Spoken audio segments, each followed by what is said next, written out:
Hello viewers, नमस्कार। Path finders bye अन academy IAS के YouTube channel पर आप सभी का स्वागत है। So friends, in today's Hindu newspaper एक आर्टिकल आया है जिस आर्टिकल में ये बताया गया है दैट अचानक इंडिया में एक significant number of FDI, foreign direct investment के प्रोजेक्ट्स को अप्रूवल दिया गया है। And most of these FDI projects, जो बाहर के प्रोजेक्ट्स इंडिया में आ रहे हैं, that has to a large extent happened after India has relaxed its press note 3, right. तो ये एक बड़ी डेवलपमेंट है जिसको समझना जरूरी है। और इस डेवलपमेंट से बेसिकली ये समझ में आता है that how it is difficult to deal with a country like China. कि एक तरफ वो कंट्री चाइना है जिसने गालवान में आके दे किल्ड आवर 20 सोल्जर्स।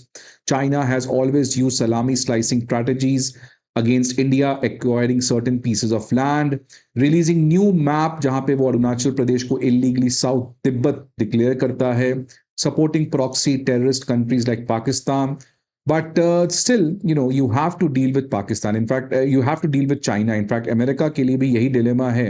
और इसीलिए 21st सेंचुरी के बिगिनिंग में John Ikenberry, one of the famous geopolitical scholar, he said that China's rise is going to be the greatest geopolitical drama.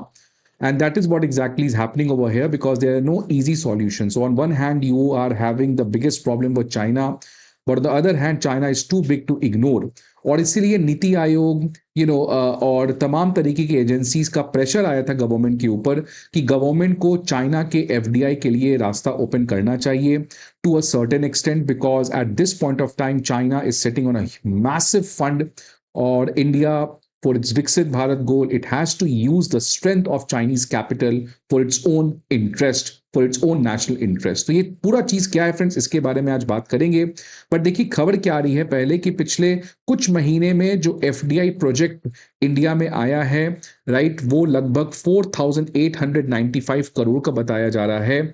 और इसमें से बहुत सारी कंपनीज जिन्होंने इंडिया में इन्वेस्टमेंट किया है, these companies have got benefited from the recent relaxation. जो भारत सरकार ने रीसेंट रिलैक्सेशन किया है with respect to press note 3, उसमें इन कंपनीज का बहुत बड़ा फायदा हुआ है। और ये कहीं ना कहीं डायरेक्टली चाइना से रिलेटेड है। अब देखिए क्या है पूरा मामला। प्रेस नोट 3 जो है, ये कब आया था? अप्रैल 2020 में। इस अप्रैल 2020 में इस प्रेस नोट 3 के माध्यम में से भारत सरकार ने इंडिया की जो एफडीआई पॉलिसी है इसको अमेंड किया था। हमारी जो पहले एफडीआई पॉलिसी थी उसमें यह कहा गया था कि कोई भी कंपनी जो बांग्लादेश की है या पाकिस्तान की है, वो इंडिया में तभी इन्वेस्ट कर सकती है जब उसके पास भारत सरकार का अप्रूवल हो। Without that you can not invest in country like India.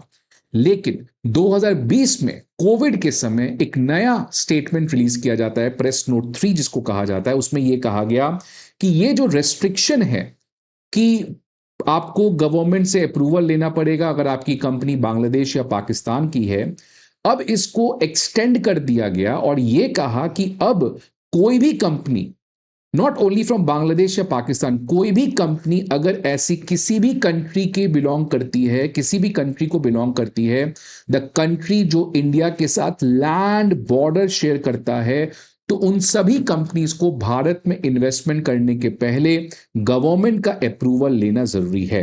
Which means that ये जो रिस्ट्रिक्शन था, which was earlier limited for Bangladesh and Pakistan, now it was even extended to countries like China, Nepal and Bhutan, right. अब बहुत लोग का ये कहना था कि ये जो एक तरीके का नया प्रेस नोट 3 रिलीज किया गया है, ये कहा गया है कि जो भी कंपनीज उस कंट्री को बिलोंग करते हैं जो भारत के साथ लैंड बॉर्डर शेयर करते हैं, it is just a good way to say this, because एक तरीके का डायरेक्टली जो हमारा अटेम्प्ट था कि वो कंपनीज जो चाइना के कंट्रोल्ड कंपनीज हैं, उन कंपनीज का भारत में इन्वेस्टमेंट करना, उसको रेस्ट्रिक्ट करना था। तो एक तरीके से आज फ्री ट्रेड वर्ल्ड में, डब्ल्यूटीओ के वर्ल्ड में, आप डायरेक्टली ये नहीं कह सकते हो कि चाइना से जो कंपनी आएगा उसको मैं रेस्ट्रिक्ट कर दूंगा। That is going to be difficult because China is not Bangladesh and Pakistan. China is going to hit back.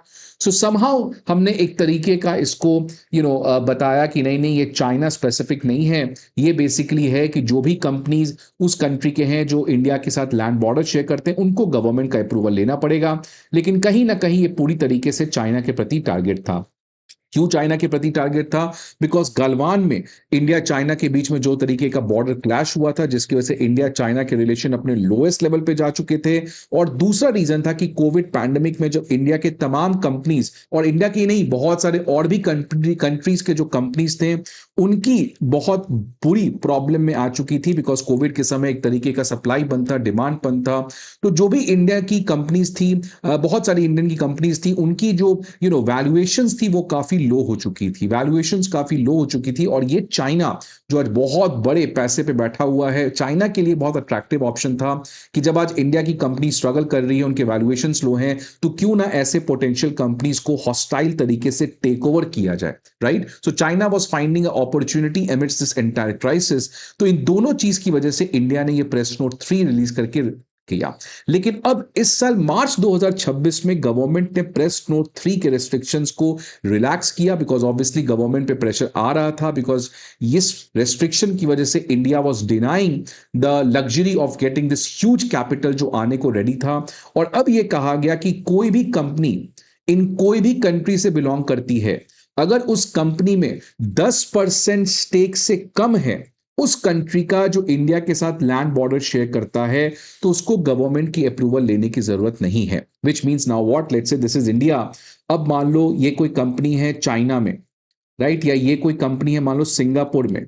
अगर इस सिंगापुर में कोई कंपनी इंडिया में इन्वेस्ट करना चाह रहा है, राइट, जस्ट बिकॉज पहले अगर इस कंपनी में कुछ भी चाइनीज कंट्री का स्टेक होता, मान लो चाइनीज गवर्नमेंट का या चाइनीज कंपनी का, इस कंपनी जो सिंगापुर में है अगर 5% भी इसमें शेयर होता चाइनीज कंपनी का, तो इसके लिए आपको गवर्नमेंट का अप्रूवल लेना पड़ेगा।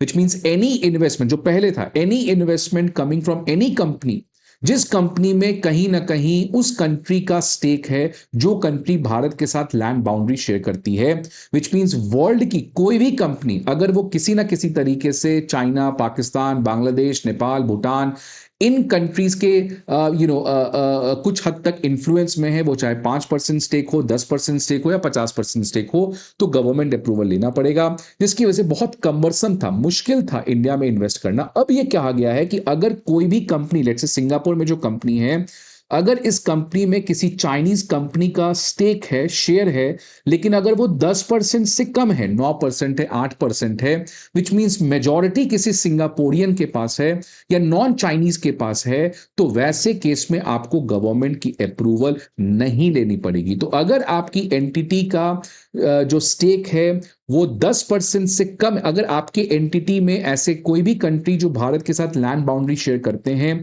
उन कंपनी का आपके कंपनी में 10% से स्टेक कम है, तो फिर आपको गवर्नमेंट का अप्रूवल नहीं लेना पड़ेगा। विच एवेंचुअली मींस कि जो भी कंपनीज है जिनमें minority and non controlling stakes हैं of any of the company belonging to any land boundary country, तो उसको इंडिया में इन्वेस्ट करना now it will be easy.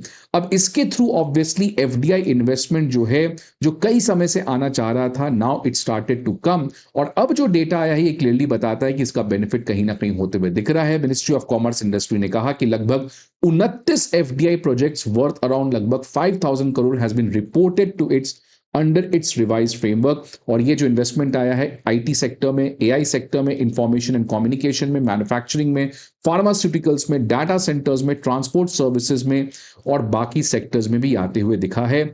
और साथ ही साथ प्रेस नोट 3 के रिलैक्सेशन करने में इन कंट्री से डायरेक्ट इन्वेस्टमेंट तो आया ही है जो भारत के साथ लैंड बाउंड्री शेयर करते हैं, but it is also coming from other countries जहां पे इन कंट्रीज का स्टेक है 10% से कम, वो चाहे मॉरिशस की कंपनीज हो, अमेरिका की कंपनी हो, Korea, Japan, Singapore, Luxembourg and केमन आइलैंड्स। ऑल्दो ये जो 5,000 का डेटा है ये बहुत ही कम है, क्योंकि ये हमारे टोटल एफडीआई का केवल 1% है जो 2025-26 में आया है, बट ये क्लियर बताता है कि इस फ्रेमवर्क से कहीं ना कहीं फायदा हो रहा है। और ये मेरे हिसाब से गवर्नमेंट ऑफ इंडिया की काफी अच्छी कैलिब्रेटेड चॉइस है, because at this point of time India can not directly fight with China. India needs to hold its India needs to wait for the right time. India needs to wait, go for internal industrialization, internal transformation, और वो समय आएगा when we can, effectively dare to stop China and to dare China. But now this is not the right time, because at the end, India की economy, my friends, $4 trillion has compared to Chinese economy at $20 trillion. So we need to, reduce the gap, and then eventually we can, try to stop these predatory approach जो China हमेशा से करते आया है. So I hope आपको ये video अच्छा लगे. See you again some other video. Till then, goodbye and take care.